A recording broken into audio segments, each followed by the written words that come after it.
Hello and a very warm welcome to all our viewers in Nigeria and around the world to Global TV Midday News in Nigeria's capital, Abuja. I'm Uyi Agmofwebe. President Bola Tinubu has described the accidental bombing of locals in Tudunbiri community of Kaduna State by the Nigerian army as very unfortunate, disturbing and painful, expressing grief over the loss of lives. This was as he sympathized with the families of the victims, the people and government of Kaduna State. Tinubu's grief was conveyed in a statement signed by his special advisor on media and publicity, Ajere Ngalale.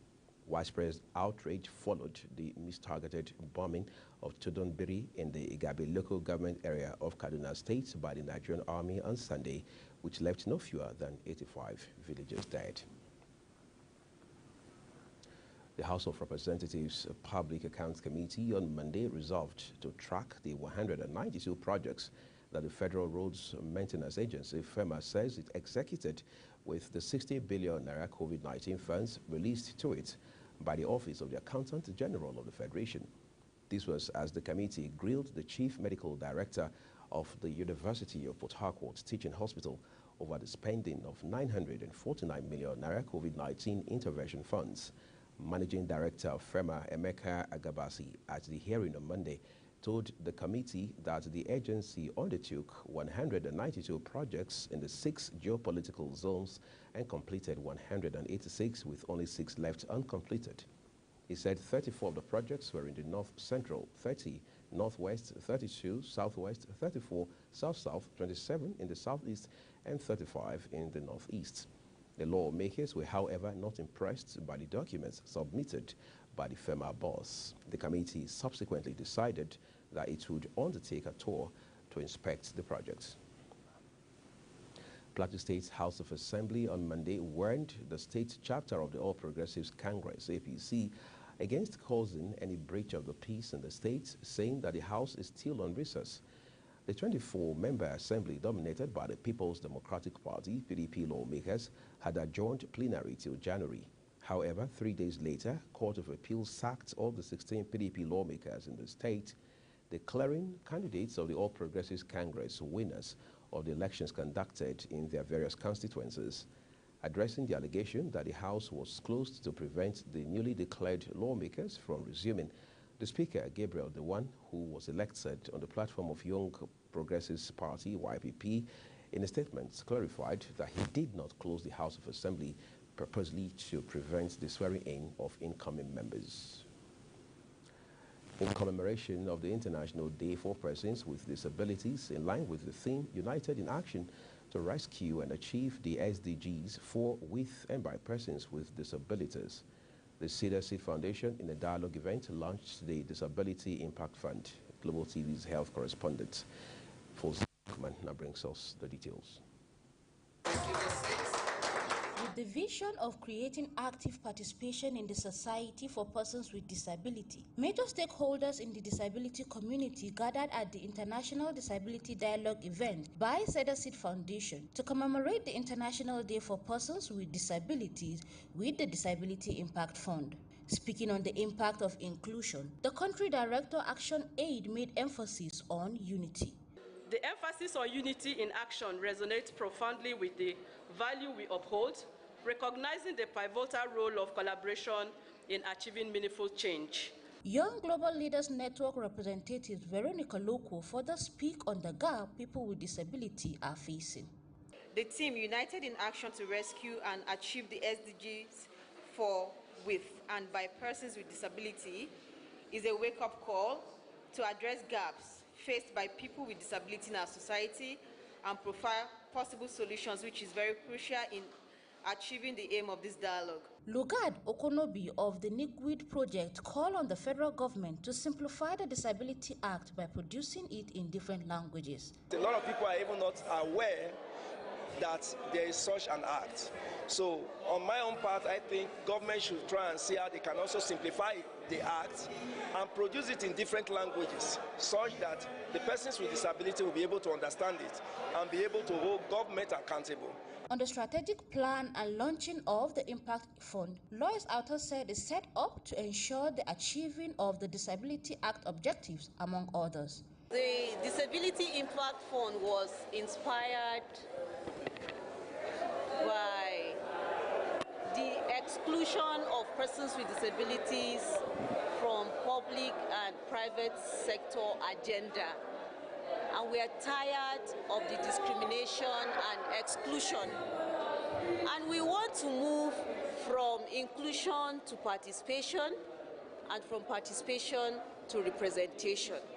We want to launch this Disability Fund, and I encourage all partners here to do the same. We have heard the 3 thematic areas that they want to work with, which is very key in elevating the sufferings of persons with disability.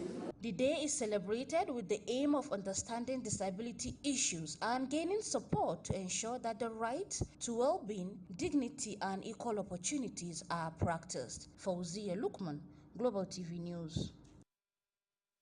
Thank you, Fawzia. The National Youth Service Corps NYSC Foundation has taken steps to empower youths in the country with the disbursement of 400,000 Naira loan for each of the 7 distinguished corps members selected to enable them invest in their preferred businesses.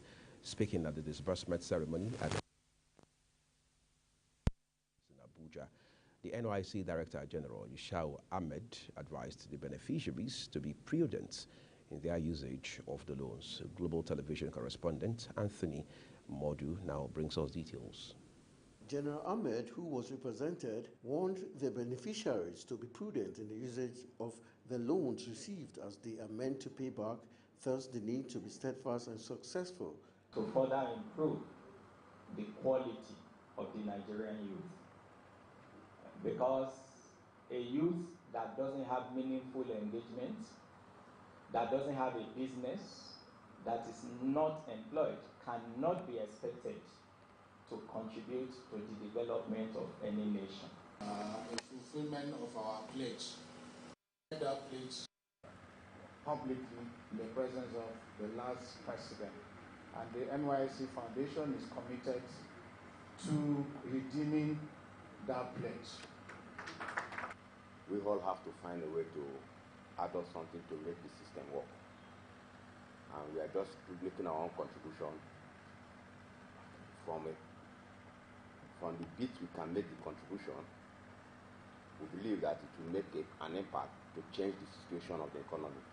The beneficiaries of the loans expressed their appreciation for the loans with a promise to judiciously use the loans for their personal success and that of the foundation. We are going to make the best out of this seed capital, and we promise to make good use of it, and we know that at the end we shall all represent this nation as youths that have been empowered. They're supposed to start a business, they're supposed to run the business, and we give them a 3-month moratorium before they start paying. They have a 3-month period to run the business, start up the business, and on the 4th month, they start paying us for a period of 2 years. The National Youth Service Corps Foundation steps to empower youth in the country with the disbursement of 400,000 Naira loan is no small drive in improving not just the economic fortunes of the citizenry, but the nation as a whole.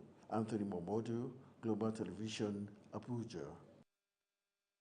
Federal High Court in Abuja has ordered the Independent National Electoral Commission, INEC, to identify within 90 days its officials involved in the registration of the underage during the Continuous Voters Registration CVR exercise in polling units across the country. Justice Obiora Egwatu, in a judgment, also directed the culprits to be produced and handed over to the appropriate law enforcement agency for investigation and possible prosecution. Justice Egwatu equally made a mandatory order compelling INEC to expunge forthwith from its National Voters Register names of all the underage voters from each of the polling units across the Federation published on her websites as identified and compiled by the plaintiff in Exhibit A attached to the affidavits in support of the originating summons.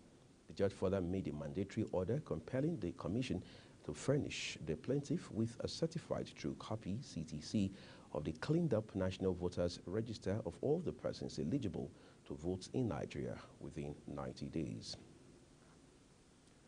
Time to return to other stories for you. The Nigerian Army has taken responsibility for Sunday's airstrike that left many villagers dead and several others injured at Chundumbiri village in Kaduna State. Kaduna State Commissioner for Internal Security and Home Affairs, Samuel Aruwa, says this at the end of an emergency security meeting on Monday.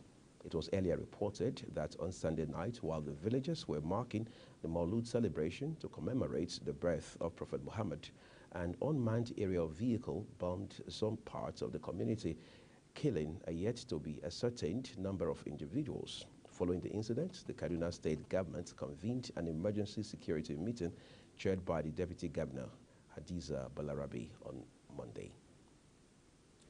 Plateau State Governor Caleb Mufwang has approved the payment of the 90% consolidated medical salary structure, also called CONMES, and 75% hazard allowance for other health workers. The Joint Health Workers Union, JOHESU, and the National Association of Nigerian Nurses and Midwives in the state. According to him, his administration, in recognition of the significance of the civil service as the engine room of government, had prioritized its well-being by fulfilling promises, clearing outstanding salaries, rejuvenating the workforce through training, and ensuring the regular release of overheads for enhanced productivity. The governor further said he will continue to uphold the values and ethics of the civil service as a deliberate step towards fostering an environment for all sectors to thrive, stressing that his guiding principles include fairness, justice, and equity in the treatment of every worker. Governor Mufwang stated this at the Plateau State Government, Nigeria Labour Congress, and Trade Union Congress retreat on promoting effective social dialogue for industrial relations on the context of the time is now mantra held in Jos, the Plateau State Government. The Nigeria Labour Congress, NLC, is expected to meet ahead of the resumption of negotiation between the federal government and the organized labor on the new minimum wage. This is to arrive at a living wage which commiserates with the prevailing cost of living. This came as the NLC vowed not to be deterred by the recent assaults on workers and their leaders in Imo State, which it said posed a grave threat to freedom of association and collective bargaining as enshrined in the 1999 Constitution as amended and the ILO Conventions 87 and 98 on freedom of association and collective bargaining. NLC President Joe Ajero stated this at the opening session of the NLC 2023 Harmattan School with the theme Building Workers' Skills for Policy Engagement in Abuja on Monday. You're watching Global TV Midday News coming to you live from Nigeria's capital, Abuja. We're on Star Times, channel 276. Kindly follow us across social media platforms using @Global TV NG and other handles now showing on your screen. When the Midday News returns, Iranian President Putin meets in Russia Thursday.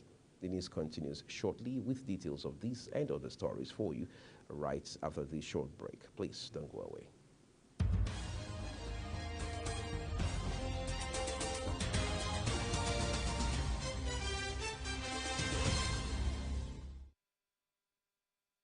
This is Global Television bringing you a live broadcast of the Midday News from Nigeria's capital, Abuja, with Uyi Agmofwebe.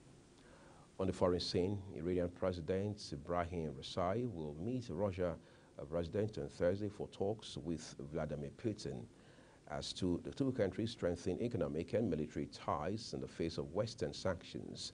There will be Russian-Iranian negotiations on December 7, Kremlin spokesman Dmitry Peskov told reporters when asked about media reports of Raisi's impending visits. Raisi would be traveling to Moscow following an invitation from the Russian president. Tanzania President Samia Suluhu Hassan is cutting short her attendance at the COP28 climate summit amid deadly floods and landslides back home. At least 50 people in the northern Hanang region had died after a disaster struck over the weekend, the leader's spokesperson said. Around 5,600 people have been affected. Homes and infrastructure were damaged by the heavy rains, which have also had an impact on farmland, directly threatening the people's livelihoods. 400 rescue workers have been sent to Hanang region, the government said. However, in a statement released on Monday, UNO stated that the rescuers are operating under challenging conditions such as defective telecommunications and blocked damaged roads. In business, the federal government says it will soon commence disbursement of funds under its presidential palliative program targeted at alleviating the impact of the fuel subsidy removal. In a statement by the Minister for Industry, Trade and Investment, Doris Uzoka Anite, it says the programs consisted of the Presidential Conditional Grant Program and the Presidential Palliative Loan Program. For the Presidential Palliative Loan Program, it says the federal government would disburse 75 billion naira to micro, small, and medium-sized enterprises across various sectors and 75 billion naira specifically to manufacturers. The loan, it further noted, would be administered to the beneficiaries at a single-digit interest rates of 9% per annum. Huge crowd besieged banking halls on Monday as customers moved to link their bank verification numbers, BVN, and national identity numbers, NIN, to their bank accounts. This followed the new directive of the banking regulator to the banks on Friday to bar customers who were yet to link their BVN and NIN from having access to their accounts. CBN said in its new directive that existing customers must ensure all operated accounts and wallets created through agents are fully profiled in the NIBSS, ICAD, and tagged with the valid and correct BVN or NIN. Let's get some kicks out of sports now. Napoli striker Victor Osimhen has been named the Italian Footballers Association of the Year for his sterling showing with Napolitans last season.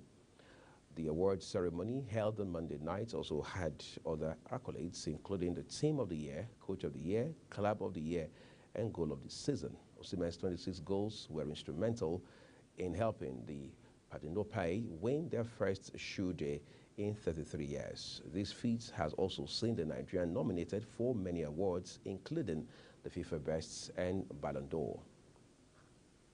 And as it on Global TV Media News, we're on StarTimes Channel 276. Kindly follow us across our social media platforms using at Global TV NG and other handles now showing on your screen. I'm Uyag Mofwegwe, thanking you so very much for watching. Up next is Lunch Global with Chung Animal Joseph.